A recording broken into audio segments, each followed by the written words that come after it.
Could have done with a bigger pipe. 3 hours later.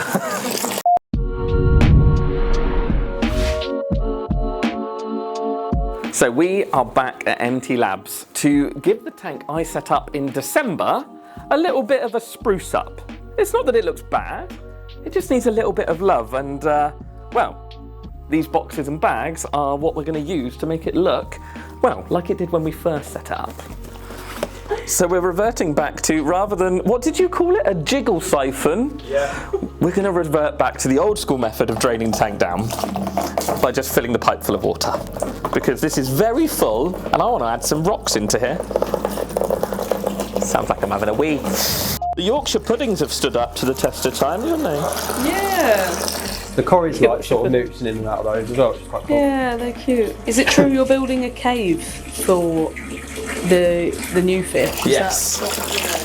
I don't know if I can make that quieter, because it will just sound like I'm having a wee in the background if I'm talking to you. But yes, the reason I need to drain some water out of here is because we are going to be building a couple of caves for these new fish, because, well, they are, I'll release it now, they are a type of cichlid, but they're a community chilled out little cichlid to go in here. So yeah, I'm going to try and build them a few caves in the background, somewhere that they can hide away, and if they want to breed, they can breed, hopefully. But they might use the Yorkshire puddings, to be fair. We'll go with that, because the filter will keep running if I keep it at that level. So we're just going to build, I'm not sure, like some form of cave system, but these are mega dusty, so we'll work something out once we get it into the tank. It's the only problem with rounded pebbles and building caves is that they don't like stack very easily, and we made this with rounded pebbles, so I want to keep that theme on, because mixing like slate and rounded pebbles never really works that well. It looks a bit odd. Right, so what have you been up to lately, Matt? Oh my word, like everything. I've been to Aquarium Zoo again and done some stuff at the zoo, finishing off planning for another tank in a children's hospital, so that's cool. Loads of shows booked in, big tank in my front room, like 600 litre aquarium in my front room. Like, I haven't stopped, to be honest, and hit 100,000 subscribers on YouTube, so that was a nice little achievement to have, to be fair. Not sure I was a fan of the video that you guys put out of me. There was a couple of clips in that I was a bit like, oh, I see, you've recorded everything and kept everything I've ever said, have you? So I have to be careful what I say now when I come here in the future. I can't remember what it was in the little video clip. I think Was it that real? the mesh bag on my head, that was it, and like I was joking that the delivery man had just walked in. I was like, morning. Right? I do quite like that clip. Did that end up in an actual video though? Was that in the original edit? Yeah, it was at the end. I don't remember seeing that then. But yeah, so tons and tons of stuff. Yeah, so much I've not even stopped. So, but hopefully video editor coming on board soon, so we'll be able to crank out more content for you all. So yeah, it's exciting. So, good question for you, Matt. What do you miss most about working in a fish shop? Customers, 100% the customers, because interaction online is totally different to interaction in person. Like, as much as I help more people now, like, you know, there's obviously thousands of more people that have watched educational videos that I've made, and that's hopefully helped them succeed at fish keeping. So that's cool. And obviously in the shop it was one-on-one all the time, so it was really tricky. But yeah, I just miss the actual human interaction. I think my postman hates me now, because like every time he knocks at the door, it's like 20 minutes later I'm still talking to him about whatever I'm doing, and I bet he has no care about what I'm doing currently or what the box is he's handing me.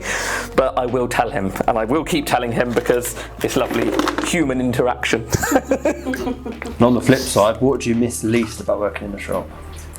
Customers. No, that's You heard it first then. yeah, no. The problem was, like, so it's not customers. Customers were great, because obviously without them you wouldn't be there. But there was jobs that you're trying to do, like a delivery's come in or something's come in, and you would know that was the busiest point of the day. It would always be the busiest point of the day when you're trying to get stuff done. But no, what do I not miss? That's a hard question, because everything was quite good fun. Like, there wasn't really anything that was bad.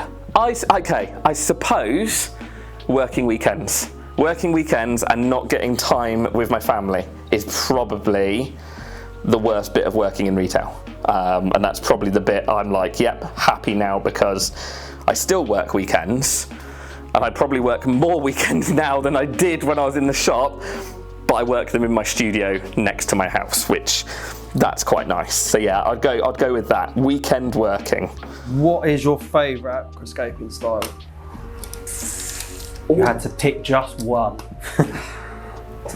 The problem is I was discussing this with, I can't remember who actually.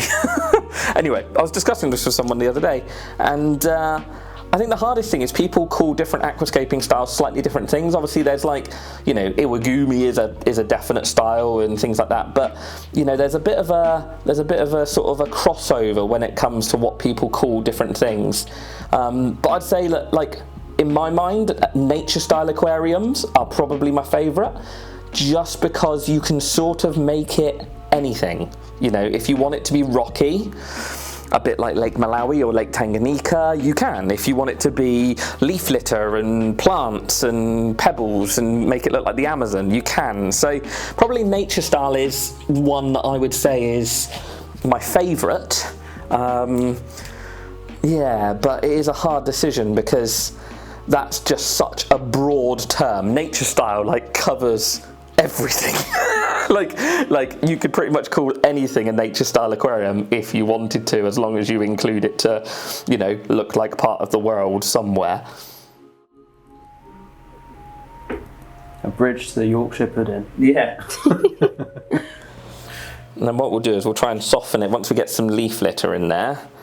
We've got a few homes now, one back here. Not sure if I like that one or not. No, I think that's fine. It sort of mirrors itself. No, I don't like that one. It's coming out. It's coming out. It's mirrored in the back and I don't like it. Let's go over here. Let's move the Brazil nut. Build it up around the bottom of here, look.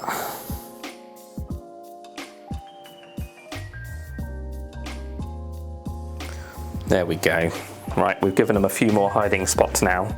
So we've gone with just some really nice Anubias plants that we can use to just stick on the rocks and the wood and not have to worry about them. That's what I love about Anubias and Java Fern, is being epiphytes. They just don't really need that much care. You just stick them on a rock, let their roots grow onto it, and away you go. So I've got 2 bags. Now looking at the tank, I'm not sure we needed 2 bags, but that's fine. We'll go with these first and we'll see where we get to.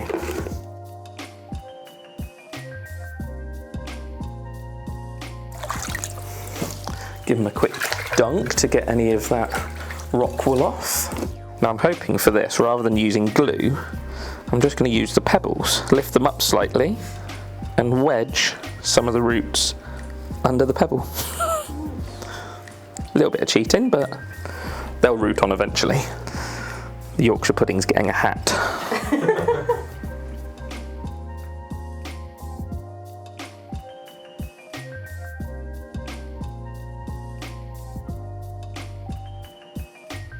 I think you're bigger, aren't you? Big, yeah. We'll change species. We'll go for some expensive plants. Bucephalandra.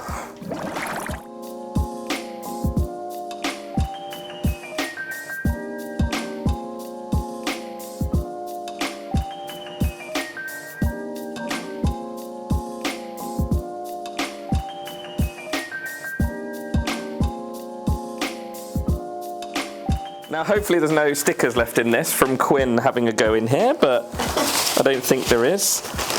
So I've got a mixture of some broken up teak leaves, and the reason I had to break them up is because they were about the size of a dinner plate when I got them, and so I just couldn't use them. And then some oak leaves, and Jono has lovingly brought us some boiling water. So we'll get a few of these in. Oh, it's almost time for scavenging your leaves again soon. How exciting. Have to go out. Katie will ask me why I'm bringing bags of dead leaves into the house.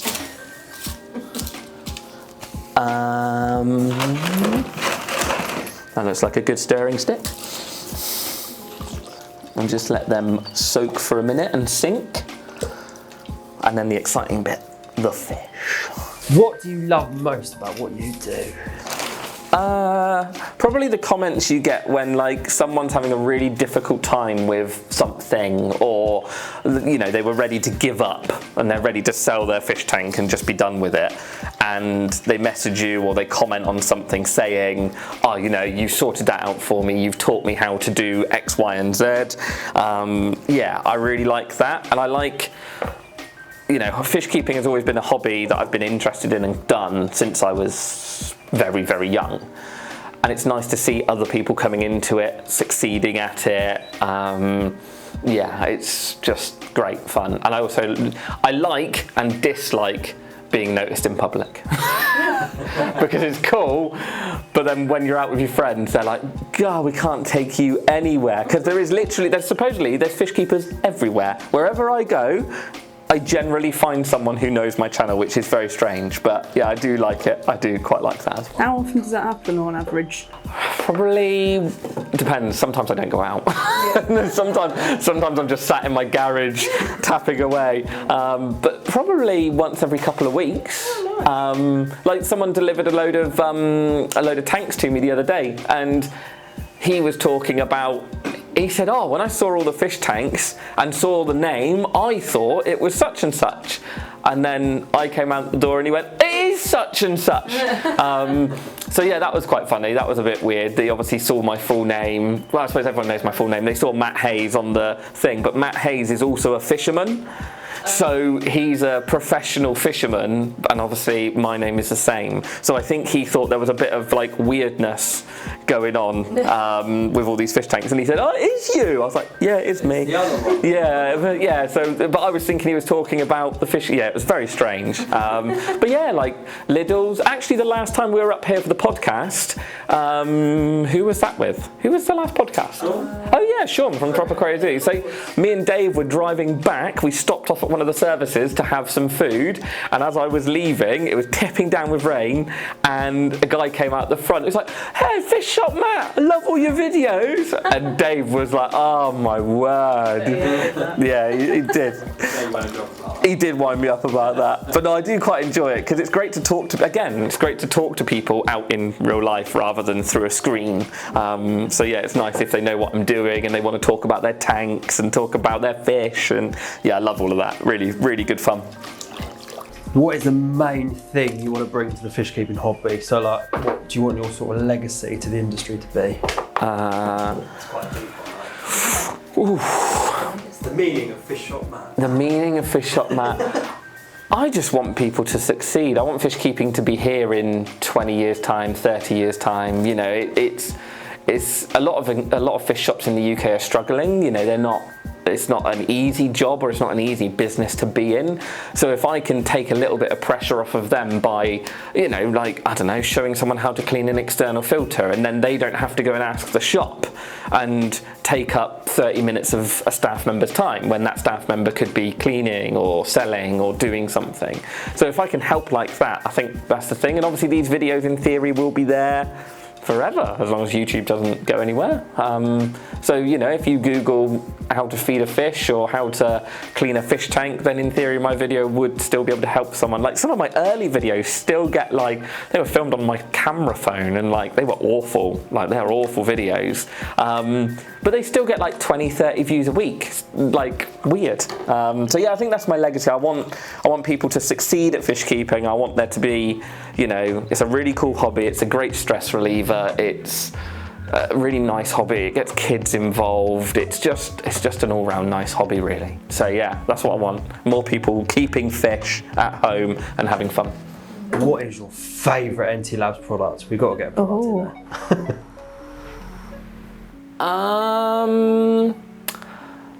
I think it's got.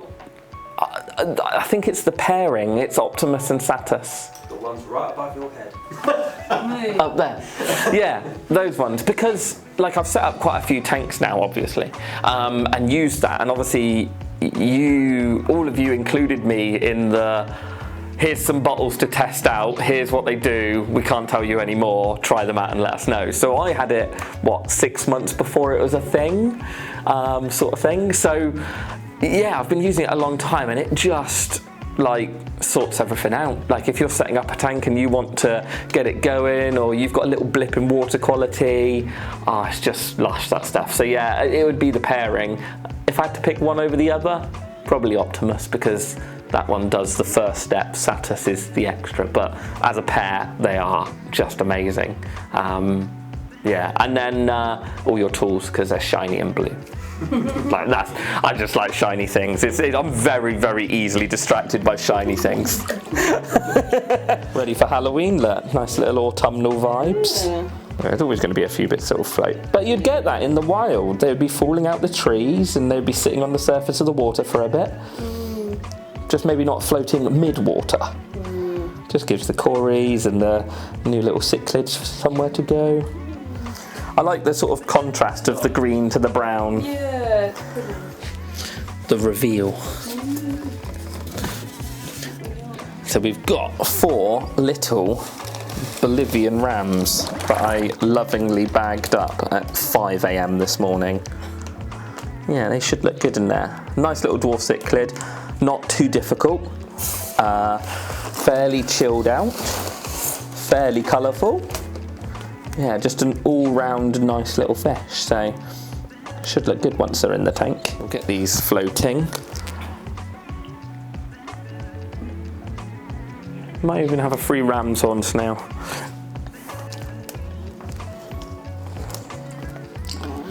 Pre-quarantined at my own facility.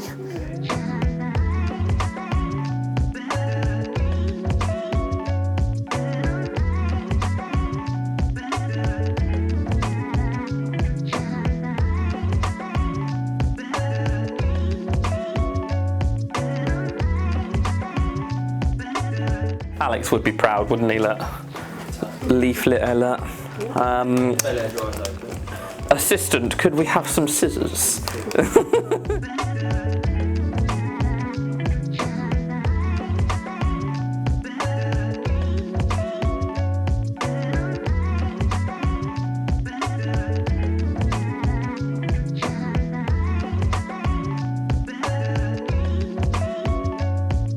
And they're used to probiotic, so they should be good to go. Oh, what type of cichlid are they again? What are they called? A Bolivian ram. I'd assume they're from Bolivia. You'd hope. Sure, I say that now. Never looked into them that much, so I don't actually know where they're from. They're just one of those. Yeah, well, they've probably come from Asia, to be honest. They've probably been bred in Asia, if we're totally honest, but that's the thing. There's a lot of these aquarium classic fish that you don't really learn about because they're just a staple in the aquarium hobby. A lot of those old school fish people don't really pay much attention to. They've been in the hobby so long.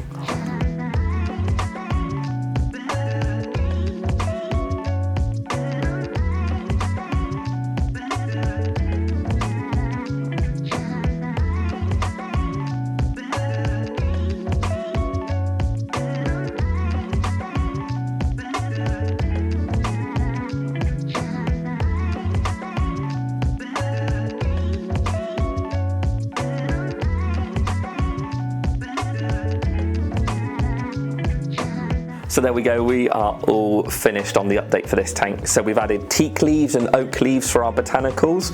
We've added Anubias and Bucephalandra for our plants. And we've also added this great little group of Bolivian rams that are going to take a few days to settle in properly, but actually they're already looking really good and out at the front and really not bothered, which obviously is very impressive because normally fish will stress out and hide away for a few hours, but it's all good. So yeah, watch out for other things coming on all the channels, and watch out for these guys growing up on the NT Labs Facebook, YouTube, Instagram, wherever you want to follow them.